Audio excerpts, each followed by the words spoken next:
Intisari pemikiran KHD tentang pendidikan yang pertama adalah pendidikan adalah tempat persemaian benih-benih kehidupan yang hidup dalam masyarakat kebangsaan.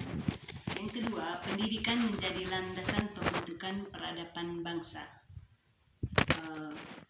Yang ketiga, menurut pemikiran KHD, pendidikan itu memerdekakan siswa. Jadi siswa itu diberi kebebasan dalam berpendapat, dalam mengeluarkan ide-ide. Kemudian pendidikan itu adalah menghargai keberagaman. Maksudnya siswa itu memiliki daya pikir berbeda-beda, sehingga sebagai guru harus bisa menghargai keberagaman itu, terutama di dalam kelas.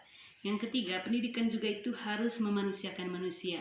Jadi sebagai seorang guru, saya harus melakukan segala sesuatu yang bisa menyukseskan siswa itu menjadi manusia yang lebih berguna di masa depan. Dan ketiga, terakhir, pendidikan itu harus holistik dan seimbang. Maksudnya harus bisa memandang siswa itu secara menyeluruh dan tidak memilah antar siswa yang cerdas ataupun yang kurang cerdas. Nah,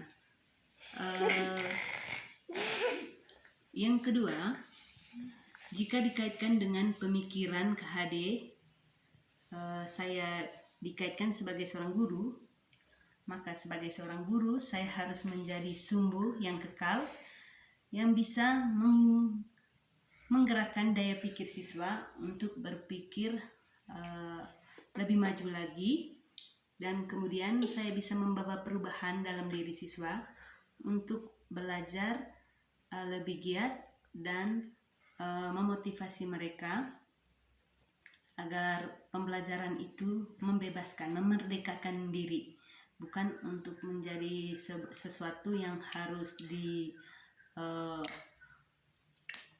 dipertahankan oleh siswanya bahwa mereka harus menjadi orang sukses. Tapi belajar itu bukan menjadi salah satu pemikiran bahwa dia harus sukses ke depannya, tetapi dia bisa mengenal diri, mengenal identitas dirinya bahwa dia sebagai seorang pembelajar yang harus belajar lebih giat ke depannya dan punya prinsip hidup. Kemudian jika dikaitkan saya sebagai seorang siswa, saya harus punya motivasi dalam diri untuk berubah ke depannya, bahwa saya harus belajar lebih giat. Kemudian saya harus menerima perubahan. Jika terjadi perubahan dari sistem pendidikan itu, maka saya harus punya motivasi atau dorongan dari dalam diri juga untuk belajar lebih giat ke depan, dan menganggap itu sebagai sesuatu yang harus saya pelajari untuk mencapai apa yang menjadi harapan atau impian saya ke depannya. Kemudian saya juga harus belajar bagaimana mengelola diri saya agar saya bisa mampu mendengar pembelajaran di dalam kelas itu lebih efektif lagi.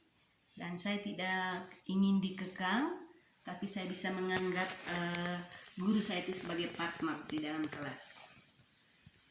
Demikian saya ucapkan terima kasih.